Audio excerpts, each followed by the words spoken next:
Brasil Colônia, capítulo 1, Portugal e sua expansão. A formação de Portugal.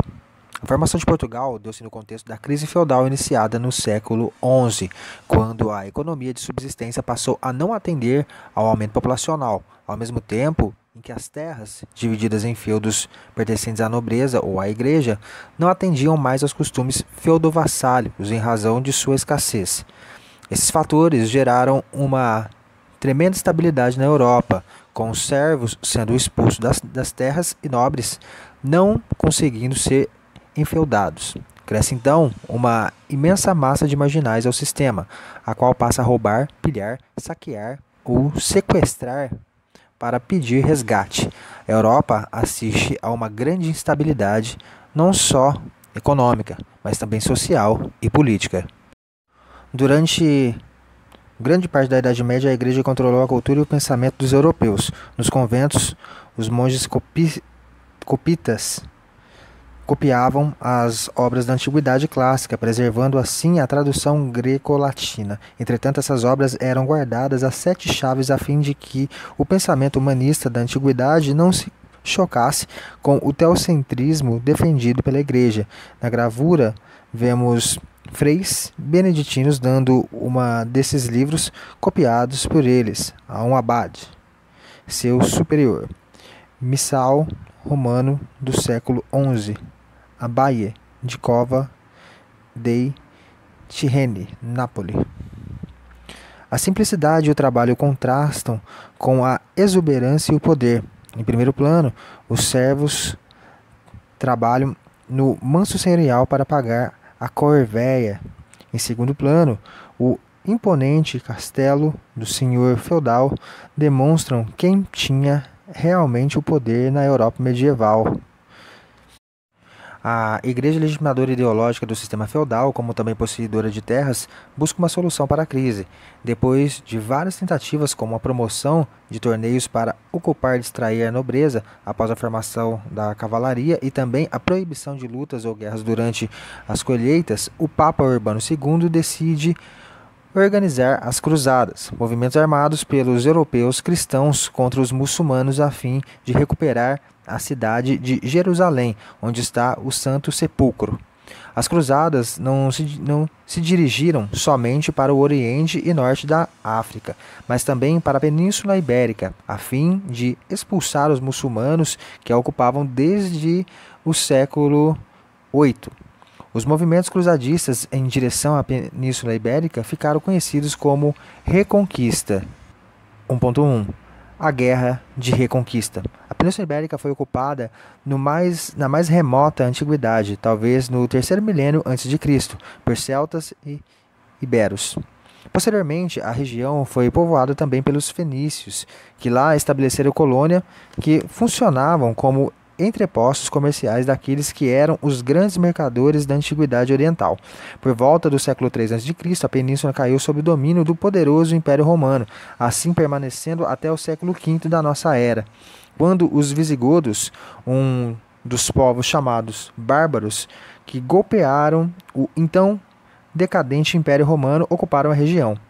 Em 711, os árabes muçulmanos, então envolvidos num gigantesco movimento de expansão territorial, invadiram a Península Ibérica, onde permaneceram até o século XV, 1492. As primeiras reações contra os árabes aconteceram de forma desorganizada e esporádica entre os séculos 8 e 10. Somente a partir do século XI, a Guerra da Reconquista tomou o corpo. Nesse momento, já estavam constituídos os chamados reinos cristãos de Leão, Aragão, Navarra e Castela. A população ibérica havia sido convertida ao cristianismo pelos romanos no período do Baixo Império. Afonso II, rei de Aragão, um dos primeiros heróis da Guerra da Reconquista, combatendo os muçulmanos de 1072 a 1114, que dominavam a Península Ibérica. Movidos pelos espíritos cruzadistas e pelo desejo de conquistar terras, muitos nobres partiam de vários pontos do continente europeu para lutar contra aquele que, então considerado o maior inimigo da cristandade. Esse foi o caso do nobre francês chamado Henrique de Borgonha, que se deslocou para o Reino de Leão e, tendo colaborado na luta, recebeu do soberano Afonso VI terras do sul do rio Ninho, o condado portucalense, e a filha do rei, Dona Teresa, em casamento, como era costume na época. Os domínios recebidos por Dom Henrique não eram independentes, isto é, as terras não haviam sido concedidas em caráter hereditário, sendo o recebedor um vassalo dependente do rei, que por sua vez era sucerano. Por essa razão, o condado portucalense, desde cedo, assumiu uma postura separatista frente a Leão, tornando-se o feudo hereditário logo após a morte de Dom Afonso VI. Quando morreu Dom Henrique de Borgonha, sua mulher, Dona Teresa, prosseguiu a luta pela autonomia do condado, sendo ajudada por seu filho Afonso Henrique, que, em 1139, proclamou a independência do condado portugalense e fundou a monarquia portuguesa, constituindo-se no primeiro rei. Dom Afonso Henriques assumiu o título de rei de Portugal, sendo posteriormente reconhecido por Afonso VII de Leão e pela Igreja Católica com o nome de Dom Afonso I. 1.2. A dinastia de Borgonha. Os reis da dinastia de Borgonha, fundada por Afonso Henriques, governaram Portugal até 1383, quase 250 anos, portanto. Durante esse período, a história do reino foi marcada principalmente pela luta contra os árabes muçulmanos, que ainda controlavam grande parte da Península Ibérica. Etapas da formação de Portugal e Espanha. À medida que eram expulsos os muçulmanos pelas guerras de reconquista, Portugal consolida-se como monarquia nacional em 1385, com a Revolução de Avis, e a Espanha somente em 1492, com o casamento entre Fernando e Isabel, que possibilitou a união dos reinos de Aragão e Navarra com o reino de Castela. Em razão da Guerra da Reconquista, o Estado português tendeu a fortalecer, uma vez que era preciso concentrar esforços na luta. Todos os segmentos sociais acabaram se submetendo à autoridade do monarca, que lentamente foi acumulando poderes, ao mesmo tempo em que obrigava inclusive a nobreza feudal a unir-se sob sua autoridade. Assim, as conquistas se sucederam. Em 1147, Lisboa tornou-se capital do reino, seguindo-se Évora, Serpa, Santarém, Alcácer do Sal e, finalmente, em meados do século XIII, sob o reinado de Dom Afonso III, foi conquistada a região de Algarve, ao sul. Essa última conquista encerrava o projeto expansionista dos soberanos portugueses da dinastia de Borgonha. Torna-se importante destacar, a partir desses fatos, a posição singular de Portugal no contexto europeu da época. Enquanto que, no restante do continente, a tendência era a descentralização política, feudalismo. Em Portugal, a exigência constante de mobilização militar acabou por fortalecer a figura do rei, o que tornou possível a centralização política e a consequente submissão da nobreza feudal. Desse modo, pode-se concluir que o feudalismo português apresentou-se atípico. Por exemplo, o poder municipal apresentava-se forte e subordinado ao rei e não à nobreza. As leis eram elaboradas e impostas pelo soberano para vigorar em todo o reino. Os impostos possuíam um caráter nacional, isso é, eram válidos para todo o reino, e as instituições militares se subordinavam ao rei. Essa tendência centralizadora no plano político evidentemente contribuiu para que Portugal se destacasse no aspecto econômico em relação ao restante da Europa. Portugal era, ao tempo da dinastia de Borgonha, uma monarquia agrária, na qual destacava-se a produção de azeite, olivas, vinho, vinha e cereais. Com o objetivo de concentrar recursos, o Estado adotava uma política intervencionista no setor da produção agrícola e também na pesca. Várias leis foram baixadas, visando regulamentar e dinamizar estes setores. Leis que tratavam da questão da mão de obra, outras sobre a terra, sesmarias, ou ainda sobre impostos e abastecimentos. O apoio do Estado à atividade pesqueira foi importante, pois acabou por dinamizar a atividade comercial em Portugal.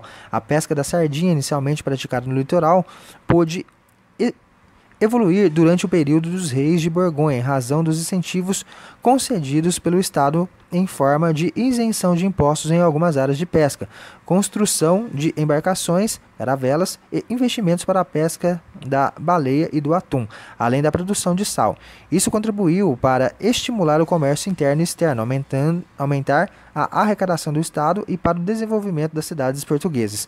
Um exemplo bastante elucidativo desse processo foi a fundação da Universidade de Coimbra, no reinado da dinastia de Diniz, ainda no século XIII. 1.3 A crise do século XIV. O século XIV ficou marcado pela crise conjuntural ao feudalismo, proveniente da valorização do trabalho do camponês, que passaram a exigir salários maiores aos seus senhores, o que contribuiu para intensificar a exploração do trabalho daqueles que permaneciam na condição de servos. Além disso, o crescimento demográfico foi interrompido como em algumas regiões houve decréscimo da população em decorrência de grandes catástrofes, fome, peste e guerras. Por consequência, grande parte da população não podia comprar, o consumo caiu e os preços começaram a despencar. Um clima de convulsão social se fazia sentir em vários pontos da Europa. Tensão e revoltas sociais marcaram esse período. Esse quadro alterou o panorama do comércio europeu, no que se refere à distribuição de mercadorias, uma vez que o temor das revoltas e a falta de segurança nas estradas levaram os comerciantes a desviarem as rotas comerciais para o Oceano Atlântico, passando pelo Mediterrâneo e Estreito de Gibraltar.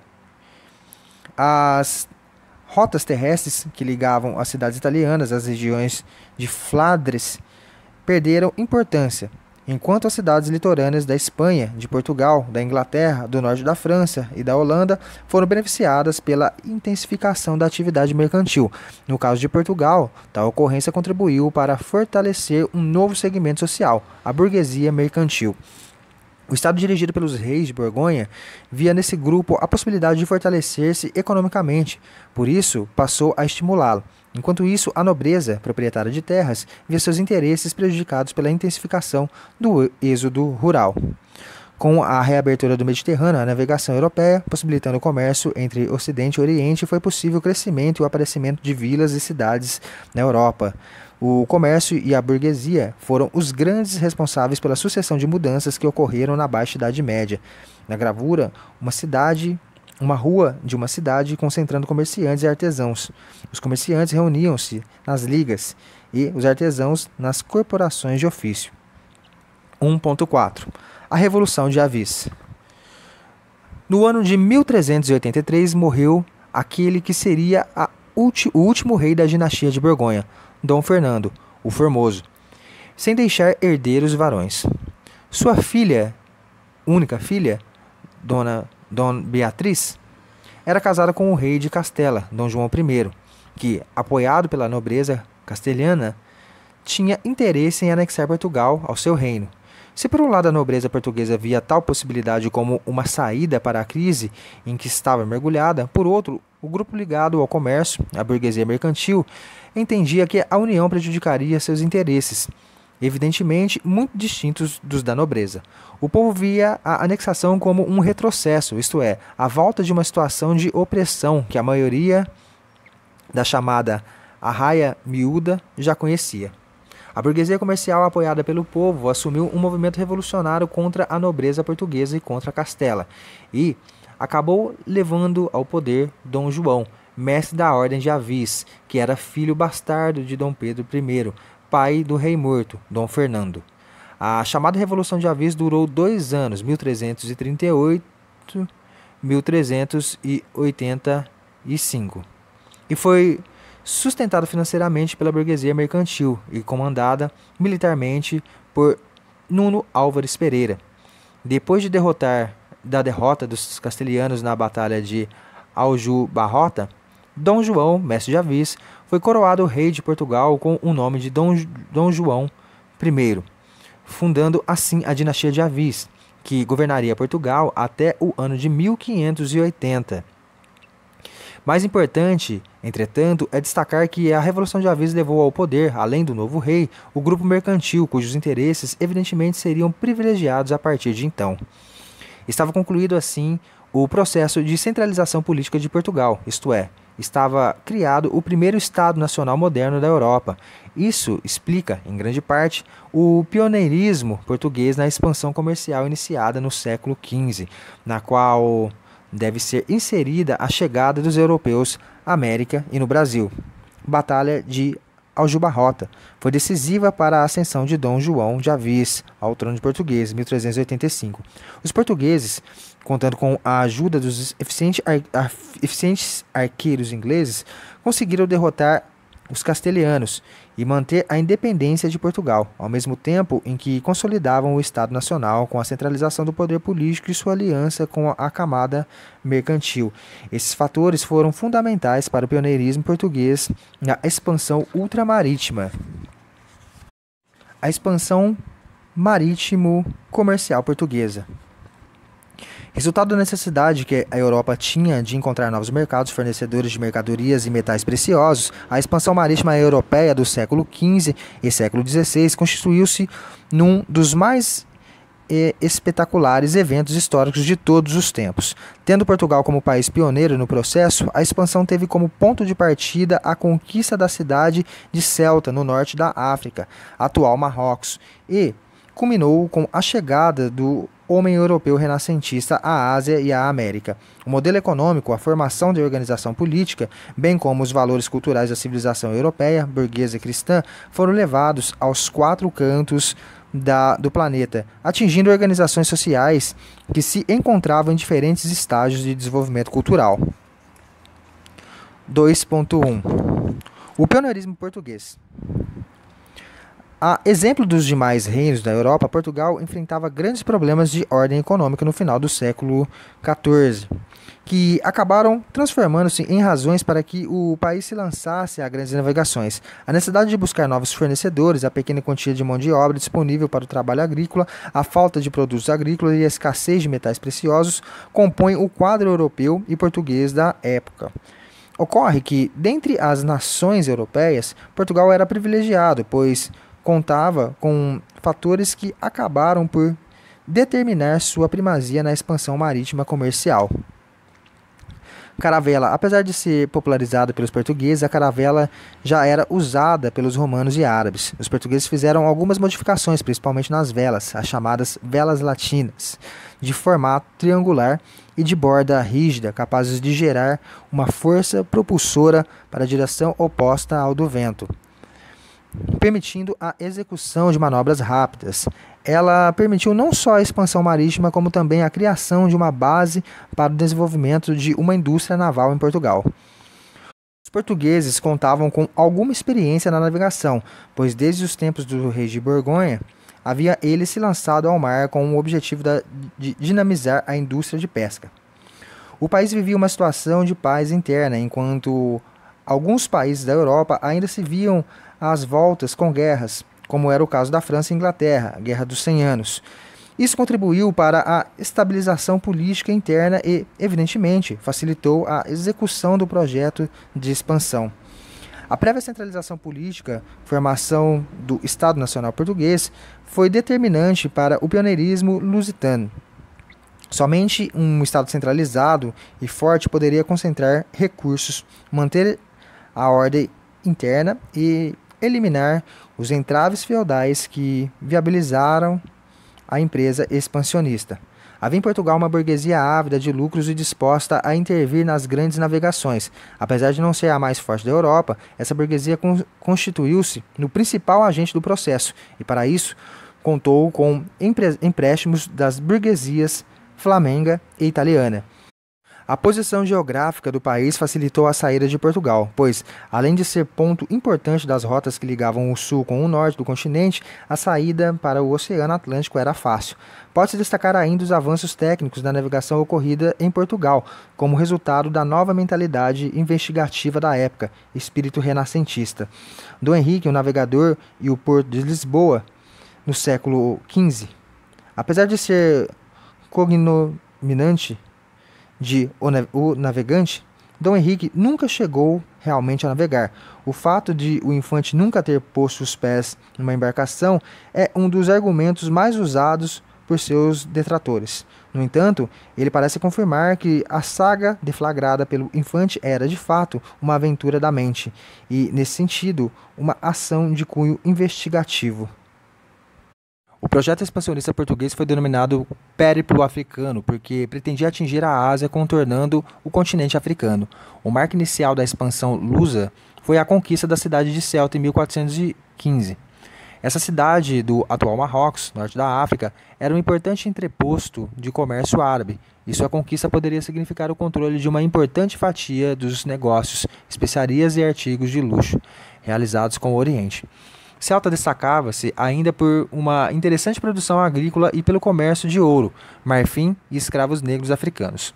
Ocorre que a ação dos conquistadores portugueses na cidade acabou por aniquilar suas pretensões, pois a violência empregada, os assassinatos e os roubos assustaram os mercadores árabes, que passaram a buscar outras rotas sem ser aquela, agora controlada pela cristandade lusa. A conquista de Ceuta seguiram-se outras etapas de expansão portuguesa, a conquista do Atlântico e do litoral ocidental da África, ultrapassagem do Cabo das Tormentas, depois chamado Boa Esperança, chegada de Vasco da Gama à Índia e a conquista do Brasil. Veja em ordem cronológica algumas das conquistas portuguesas no périplo africano. Ceuta, 1415, Ilha de Madeira, 1419, Arquipélago de Açores, 1427 a 31, Cabo de Bajodor, 1434, Senegal e Serra Leoa, 1443 a 1460, Ilha de Arguin, 1444, Zaire, 1482, Cabo das Tormentas, 1488, Calicut, Índia, 1498. Castelo de São Jorge da Mina, construído pelos portugueses na África, servia ao mesmo tempo de fortaleza e entreposto comercial. Conhecido também como Elimina, tornou-se o maior entreposto de escravos da época e um ponto importante da tentativa de Dom João II em divulgar a cristandade entre as tribos africanas. Desembarque de Vasco da Gama em Calicut, 1498, dando início às navegações comerciais que permitiram aos portugueses uma margem de lucro em torno de 6.000%. Além disso, Vasco da Gama foi o primeiro europeu a chegar às Índias pelo mar. A viagem de Vasco da Gama às chamadas Índias coroava de êxito a aventura portuguesa, assumindo um caráter verdadeiramente revolucionário naquele momento, pois em uma única viagem o conquistador conseguiu levar para Portugal uma quantidade de mercadorias que gerou um lucro da ordem de 6.000%. Deve-se destacar ainda que a demora em se atingir o objetivo final, ou seja, os entrepostos dos reinos da Índia, pode ser explicada pelo fato de que, ao longo da costa ocidental do continente africano, os portugueses já encontravam formas de enriquecer os grupos mercantis e o Estado. Um lucrativo comércio de escravos já se desenvolvia durante o século XV. Além dos escravos, ouro, marfim e a madeira constituíram-se em importantes fontes de lucro. Não houve colonização efetiva dessas regiões, isto é, não houve preocupação em ocupar e organizar a produção nas áreas conquistadas. Construíram-se feitorias, fortificações onde eram trocadas mercadorias europeias por artigos de produção nativa. 2.3 Conflito luso-espanhol. Quando chegou à ilha de Guanani, em 1492, Cristóvão Colombo supôs ter chegado às Índias. Posteriormente, o navegador Américo Vespúcio constatou-se tratar-se de um novo continente, mas isso só veio a acontecer no início do século XVI. Enquanto isso, uma grande polêmica foi criada em Portugal e Espanha pela posse da nova terra, que ambas as potências reivindicavam.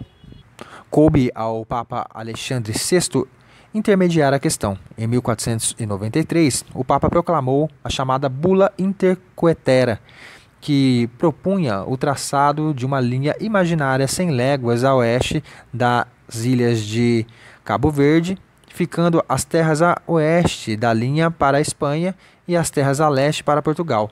Os portugueses se negaram a ratificar aquela proposta, pois, conhecendo o Atlântico, ficava evidente que poucas seriam as possessões que lhes caberia. Assim, em 1494, após a pressão do rei de Portugal, Dom João II, um novo acordo foi posto, o que demonstrava o poderio português. Pelo novo tratado assinado na cidade espanhola de Tordesilhas, uma linha imaginária seria traçada 370 léguas a oeste das ilhas de Cabo Verde, cabendo à Espanha as terras que estivessem a oeste da linha e a Portugal as terras a leste. Estava assim selada a primeira partilha imperialista do planeta. Repare que a divisão proposta dividia as terras do planeta entre duas potências. Muitos conflitos ocorreram a partir daí entre países ibéricos e as chamadas potências de expansão tardia. 2.4. A chegada ao Brasil.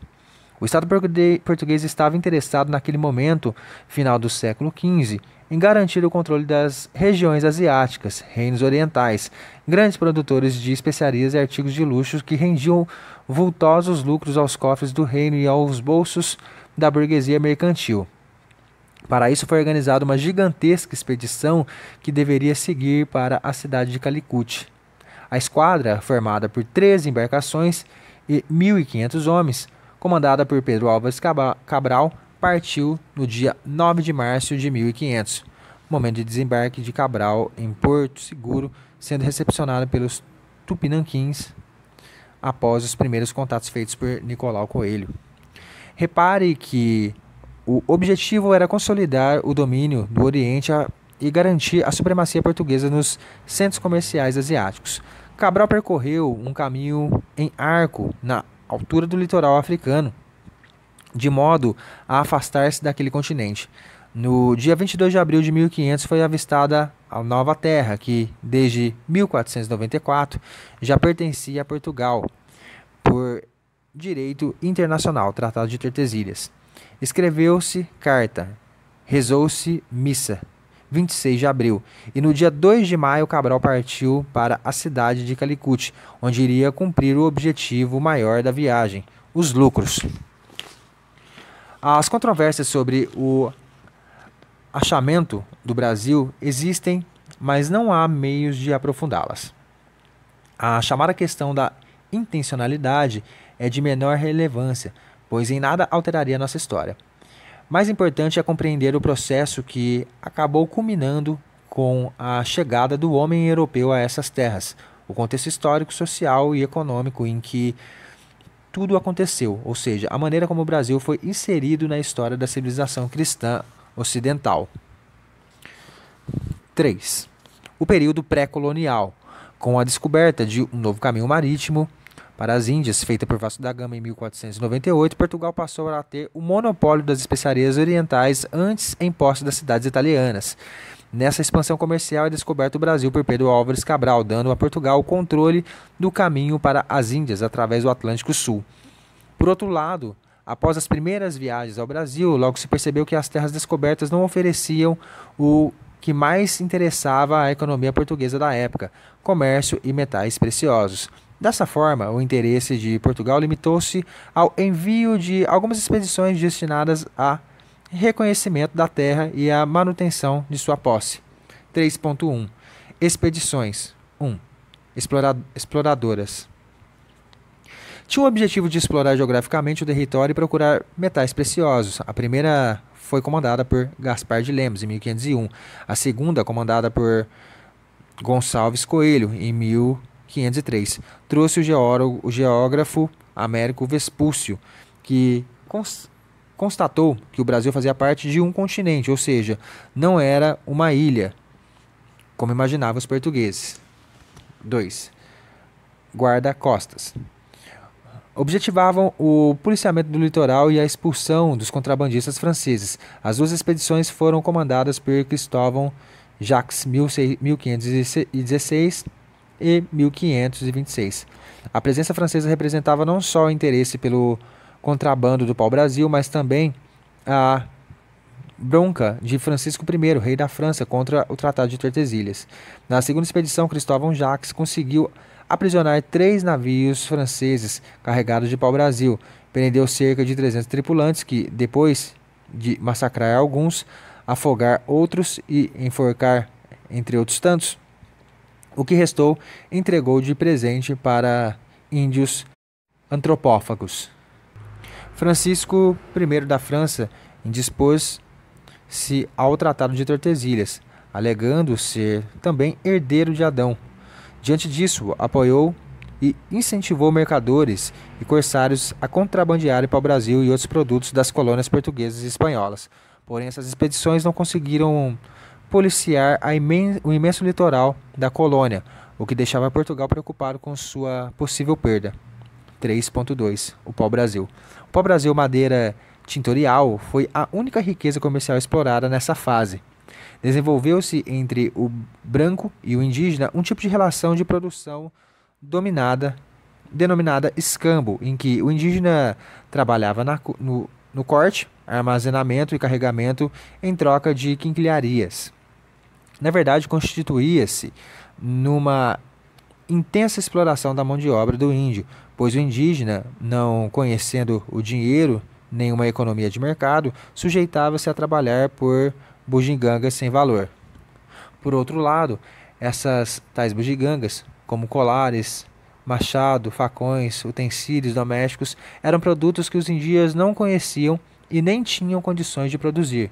Logo, o valor para eles era inestimável.